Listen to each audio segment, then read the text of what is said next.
Hello everybody. I got this chainsaw for free from somebody on nextdoor.com. I received the chainsaw completely assembled. Don't think that the donor gave me a chainsaw in parts. It was completely assembled.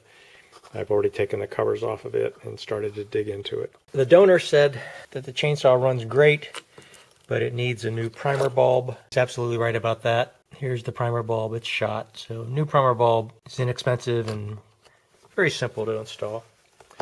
But it also looks like it needs a new fuel line and a new fuel filter. This is the portion of the fuel line that's in the tank. It is in really rough shape. The purpose of this video is to show you how to put a new fuel line in. This particular fuel line, the OD is 3/16, and it is a little tricky to get into the fuel tank hole. The tip I'm going to share with you is what I think is the simplest way to do it, and it's shown right here. Put a little bit of a taper on your fuel line, cut it at a 45-degree angle, put a piece of wire hook on it, drop some 2-cycle oil on here. Do not use WD-40 or 3-in-1 or anything like that. Use your 2-cycle engine oil.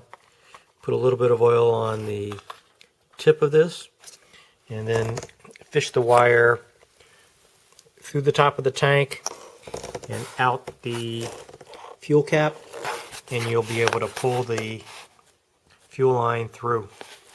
It's really, really simple, quick and easy, but if you don't know this trick, you'll spend a lot of time and get really frustrated with trying to get that fuel line installed.